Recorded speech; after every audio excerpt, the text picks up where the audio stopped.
হরে কৃষ্ণ বন্ধুরা, আশা করি ভালো আছেন, সুস্থ আছেন। আমিও ভালো আছি। প্রত্যেক দিনের মতো আমি একটা ছোট্ট ব্লগ নিয়ে চলে এসেছি। আমি দক্ষিণ চব্বিশ পরগনা থেকে সরগম, আর আমি শাক তুলতে চলে এসেছি। দেখুন, তা শাক সব পোকা লেগে গেছে, আর যেখানে ভালো ছিল অল্প করে তুলে নিচ্ছি বন্ধুরা। আর চারিদিকে দেখছি কোথায় শাকটা ভালো আছে। সঞ্চয় শাক তো গরমের সময় ঘরের শাক, মানে আমাদের ঘরের পিছনে শাকটাও হয়েছিল। তা আমি ওই দিকে ভালো ছিল সেদিক থেকে দেখে দেখে অল্প করে তুলে নিচ্ছি আর নিয়ে আর রেখে দিয়েছি। এটা হচ্ছে আগের দিন তুলে রেখেছিলাম। নিয়ে আর তারপরের দিনকে সব কাজ বাজ সেরে নিয়ে আমি রান্নাঘরে চলে এসেছি। আর রান্নাঘরে বসিয়ে দিয়েছি আর কড়াতে তেল দিয়ে দিয়েছি। আর শাক ভালো করে বেছে ধুয়ে পরিষ্কার করে আর বানিয়ে রেখেছি। আর তেলে একটু কালো জিরে আর গোটা জিরে মিলিয়ে আর শুকনো লঙ্কা দিয়ে আমি শাকটা ভাজা করে নেব। শাক আর দিয়ে সব ভাত খাওয়া যায়। এত সুন্দর হয়েছিল। ঘরের শাক তো অত কোনো স্বাদ নেই বিনা সারে। আমাদের গ্রামে এইসব জিনিস পাওয়া যায় ভালো। এই শাক দিয়ে ভাত খাওয়া যায়। আর কিছু ভালো লাগবে না হোক, শাক দিয়ে খাওয়া যায়। কিন্তু কী কী রান্না করছি বন্ধুরা দেখতে থাকুন। কী কী রান্না করছি, তেল দিয়ে দিয়েছি, কড়া গরম হয়ে গেছে। এবারে ফোড়নটা দিয়ে দেবো। ফোড়ন দিয়ে আর একটা করে সবজি বানিয়ে নিচ্ছি। আর একটা করে সবজি রান্না করছি, কারণ গরম পড়েছে এবার ওই প্রচুর। তা ওই একটা সবজি বানিয়ে আর সবজি আমি তৈরি করবো, সবজি বানাবো। আর আমার সকালবেলা থেকে ভালো ছিল। আমি জানি না, সকাল থেকে রান্না করছিলাম আর সকাল থেকেই রান্না কাজ বাজ করে এসে রান্নাবান্না করছি। আর তারপর রান্না করে গিয়ে নিচে দেখি ও জ্বর এসেছে, একটু শরীর খারাপ। তা ওই আগে গালে তুলে খাইয়ে দিয়ে আর ওকে দিয়ে তারপর আমরা সব প্রসাদ পেয়েছি। আমি শাকটা ওই বেছে ধুয়ে নিয়ে চলে এসেছি। আর তারপরে শাকটা ভাজা করে নেব। মানে বাচ্চাদের শরীর খারাপ হলে আর ভালো লাগে না। কিন্তু আমি তো জানি না, তখন সকালবেলাও তো এমনি যেদিন ছুটি থাকে ওই দিন একটু বেলা করে ওঠে, মানে 7টা-8টা পর্যন্ত ঘুমায়। তা আমি জানি ঘুমাচ্ছে, ঘুমাক, আমি আমার মতো কাজ করে রান্নাবান্না করি। তাও জ্বর এসেছে, ওই তাই রান্নাবান্না করে গোপালের নিবেদন করে দিয়ে আর আমি তাকে তুলে স্নান করে নিয়েছিল, খাইয়ে গালে তুলে খাইয়ে দিয়েছি। আর আর কিছু শেয়ার করতে পারলাম না, শুধু রান্নাটা করেছি, গোপালের ভোগ নিবেদন করেছি, এইটুকু মানে শেয়ার করেছি। আর ভিডিও ভালো লাগলে লাইক সাবস্ক্রাইব করবেন বন্ধুরা। আর দেখুন, আমি শাক ভাজা হয়ে গেছে। আর কি কি ভোগ নিবেদন করব দেখবেন, আর স্কিপ করবেন না। তাহলে কী ভোগ দিয়েছি জানতে পারবেন না। আস্তে আস্তে দেখুন কী কী বানাচ্ছি। আর ওই শাক ভাজা হয়ে গেছে। আর এদিকে সবজি আমি একটা চচ্চড়ি করব। তো ঘরে পুঁই শাক ছিল, আর ধোল ছিল, বরবটি ছিল দিয়ে আর আলু দিয়ে চচ্চড়িটা করে নিচ্ছি। আর ওর সঙ্গে একটু ফুটি দিয়েছিলাম, দিয়ে পুঁই শাক দিয়ে চচ্চড়ি করে নিচ্ছি।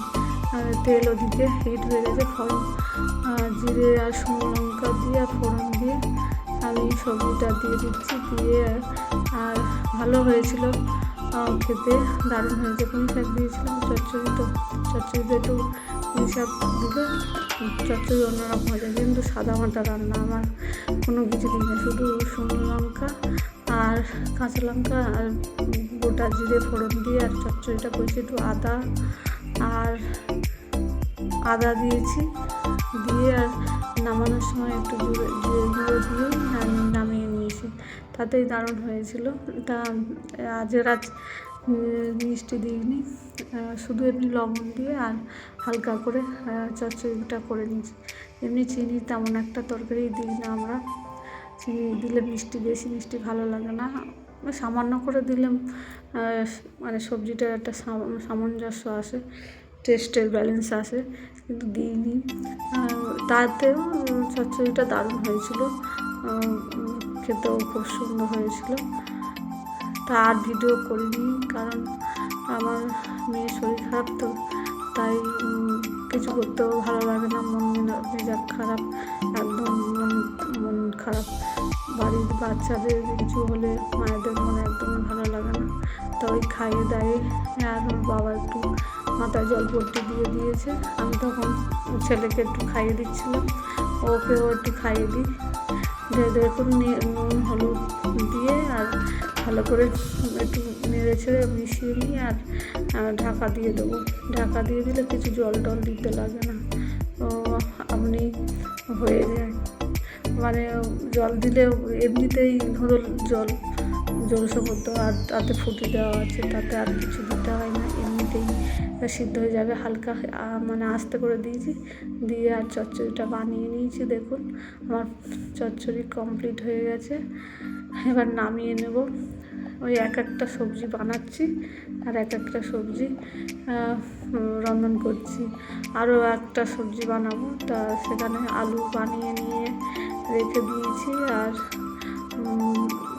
পনির ওরকম পিচ করে রেখে দিয়েছি, আর একটু পাঁপড় ভেজে নিচ্ছি। ওরা বাচ্চারা একটু পাঁপড় পছন্দ করে, রবিবার দিনে তো একটু ওদের পছন্দ মতো করে দিই।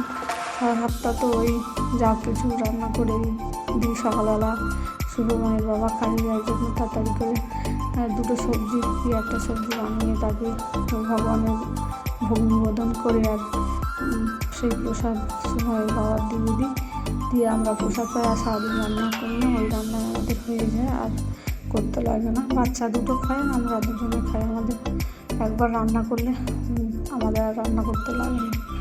আর দেখুন আমার পাঁপড় ভেজে নিচ্ছি, পাঁপড় ভেজে নিয়ে দেখা হচ্ছে বন্ধুরা। তারপরে ওই একটা করে তুলে নিচ্ছি সব পাঁপড়।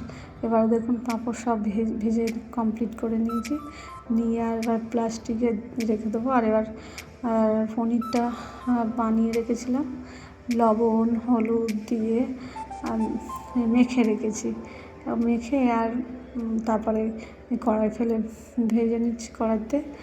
আর যদি একটু ভুল হয় মানিয়ে নেবেন, একটু ভুল হতে পারে কথার ভয়েস দিতে গিয়ে, তা কিছু মনে করবেন না বন্ধুরা। আর পুরো ভিডিও দেখার জন্য অসংখ্য ধন্যবাদ। তার আমি প্রতিদিন ডেলি ব্লগ 4টের সময় দিই, কিন্তু আজকে লেট হয়ে যাবে হয়তো, কারণ রবিবার করে একটু লেট হয় রান্না করে, আর বেলায় রান্না থাকে তো ছুটির বারে তো তাড়া থাকে না, সেই জন্য দেরি করে রান্না করি, আর সব দেরি হয়ে যায়, প্রসাদ পেতেও দেরি হয়ে যায়। আর দেখুন আমার পনিরের সবজি করবো বলে আলু ভেজে আর ক্যাপসিকাম টমেটো দিয়ে মিক্সারে পেস্ট করে নিয়ে আর করে নিয়েছিলাম। তারপরে শুভময়ের বাবা নিয়ে এসেছে লিচু, তাই লিচু নিয়ে আগে সব কিছু ভগবানের সেবা দেবো, সেবা দিয়ে তারপর আমরা প্রসাদ পাবো। আর দেখুন বন্ধুরা আমার গোপালের সেবা দেওয়া হয়ে গেছে, আর প্রচণ্ড গরম বলে গোপালের মুকুটটাই খুলে রেখেছি সাইডে। আর দেখুন আমি অন্ন দেবো। এই পর্যন্ত ভিডিওটা ভালো লাগলে লাইক সাবস্ক্রাইব করুন। হরে কৃষ্ণ।